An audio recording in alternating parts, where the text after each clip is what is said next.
All right, Xingyi. Thank you everyone for coming on. Next, we have Chris Stevens with his closing remarks. Chris is the Asia Director of Carbon Trust. Chris has 15 years experience of supporting low carbon development in the energy and land use sectors of developing countries. He leads the Carbon Trust activities in Asia and oversees the Carbon Trust offices in Beijing and Singapore. Chris also coordinates the Carbon Trust engagement with various international climate funds, including the Green Climate Fund and Global Environment Facility. Before joining the Carbon Trust in 2015, Chris lived in Jakarta, where he helped establish and manage the Global Green Growth Institute's Indonesia program. Prior to this, he directed international parliamentary commissions on global environmental challenges and developed a risk analysis tool and rating methodology for emissions reduction projects in developing countries. Chris holds a first-class master's degree in engineering science from the University of Oxford. Welcome, Chris. Thank you, Wayne. That's great. And thank you, everyone. It's been a fantastic session today. And we've had a wide variety of inspiring and informative presentations from a wide range of climate leaders across Asia. It's been incredibly inspiring and helpful to hear about some of the efforts that different companies and governments and the financial institutions are making to accelerate Asia's route to net zero. I'd also like to say thank you to the Carbon Trust team that supported the development of this event, both colleagues across Beijing and Singapore, and our excellent marketing and communications team in the UK. My job today is to provide a bit of a summary of everything that we've heard. Let me kick things off by just summarising some of the opening remarks made by Grace Fu, Singapore's inspiring Minister for Sustainability and the Environment. As Grace pointed out, climate change is an existential challenge, and we need collective and urgent action. And Singapore is a country that's really beginning to demonstrate how you can collaborate internationally to achieve joint goals. Grace also highlighted some key areas where companies need to act, and I'd like to reiterate them now because I really believe that they are fundamental to success. It's important to set a net zero target, to create an operational plan, to put that into action. You need to invest in research and development. It's critical to disclose your progress and also the risks that you face. It's important to make use of robust, incredible carbon markets, and also we need to make the most of blended finance solutions to make sure we're getting the scale of capital to support the sustainable infrastructure and projects that we need across the region. So I really would like to reiterate those 6 areas where companies can begin to act now. In terms of the first panel, that'll focus on carbon footprinting and net zero target setting. And we heard from a number of leading companies that have really positioned sustainability very much at the center of their strategies and are really leaders across their relevant sectors. With Decathlon, we heard about the need to put a lot of effort into working with your suppliers. And actually the Carbon Trust team in Beijing is working with a number of them in China. And it's critical that while target setting is a great first step, it's critical this is only the start, and moving on to an operational plan really is fundamental. From Mahindra, we heard about how 14 years ago, a business analyst questioned the group chair and the managing director about whether the company had a triple bottom line vision, and how that one question then led to the visionary leadership that's now cascaded across the entire group. I really enjoyed that concept of the tool of asking the right questions. And it's something that I encourage you all to do within your organisations, really to try to inspire and to educate action that's required.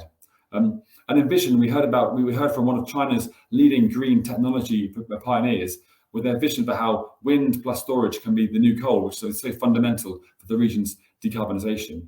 We heard about Vision's ambitions to become the first company in China to be carbon neutral across their entire value chain, and how they can provide smart and digital solutions that really help create the new green industrial system that's required. And finally, in that panel, we heard from CDP about how the majority of emissions are often in companies' value chains. And typically, upstream emissions are around 11 times greater than the company's own emissions. This is a really core area of the Carbon Trust expertise. So this is a challenge for you. Please do get in touch, and we're happy to explore how we can work with you. Moving on to the second panel, we talked a bit about how demonstrating action and providing transparency is a central part of the route to net zero. From Nestle China's perspective, we heard how their diverse supply chain presents quite significant challenges across agricultural materials, manufacturing, packaging, logistics, and how that the company set up task force to address each of these areas. And one of the major areas is looking at how data transparency can really drive greater action. From LG Electronics in Korea, we heard about their own journey to establish a science-based target across scopes 1, 2, and 3, and how now the company is continuing to develop increasingly energy-efficient products that can contribute to society by helping consumers to reduce their energy use. With Tetra Pak, we heard about how they've really got a very clear vision of a low-carbon circular economy and the role the company is going to play in supporting that. We also heard about how the importance of certification and labelling is both a really important tool for brands to communicate to their consumers about their achievements, but also for consumers to make informed decisions about what types of products they'd like to be purchasing. And then finally on that panel, we heard from the China Standard Conformity Assessment, CSCA, about their experience of working with a variety of different international certification schemes in China, and also the need to localize some of the global standards to the China situation. And then briefly, we touched a bit on the exciting upcoming collaboration to provide certification services between CSCA and the Carbon Trust in China. The next session was the keynote from Datuk Mohammed, the Chief Executive of Bursa Malaysia, and he really highlighted the significant risks that Southeast Asia in particular faces due to the extreme weather events that are caused by man-made climate change. However, any crisis presents an opportunity to respond and to build back better, and how businesses are uniquely placed to influence both the supply chain and consumers. Therefore, there's a significant opportunity that can arise from companies that can play an active part in achieving Asia's route to net zero. This can include some of the key growth industries that are required globally, including hydrogen, electric vehicles, and smarter cities, but also recognising the need to support a just transition and to manage some of the socioeconomic risks as we transition away from a fossil fuel-based power system. We then heard from Zulu Pharma, one of the leading companies in the sector in the region, about their exciting Greennovate project and how the importance of leveraging innovative technology solutions between different markets can really drive change. And that's something which I would encourage companies across the region to really explore further. The third panel began to explore some of the net zero targets and the ambitious commitments and how you can make this work for Asia's financial institutions. It was great to hear a number of initiatives related to the critical need to accelerate the coal phase out in Asia. This is absolutely fundamental to global decarbonisation and an area that the Carbon Trust is playing an active role on. So far this year, we've been working with the Asian Development Bank on exploring the feasibility of the energy transition concept, and we continue to work with stakeholders across the region to accelerate coal's phase out from the power sector in the region. From the Institute of Finance and Sustainability, Humin highlighted China's recent commitments to no longer finance coal overseas, but thinking about domestically, how it's important to align some of the financial green finance guidelines with what's happening in some of the key sectors, and how some of the upcoming guiding policies from the central bank will really begin to guide the route to China's net carbon neutral target. It's also clear that China has taken a leading role in establishing a green finance market across Asia, and they will continue to be central to this for the years to come. We also then heard from Rebecca from the Asia Investment Group for Climate Change, the AIGCC, and we heard about the proliferation of net zero initiatives, both for asset managers and asset owners. And it's critical how investors need to begin to allocate a growing proportion of their investments to net zero assets in order to, and match this up with time, in order to align with the Paris Agreement. We also heard about their excellent programme working with a range of utilities across Asia, really to accelerate their own decarbonisation.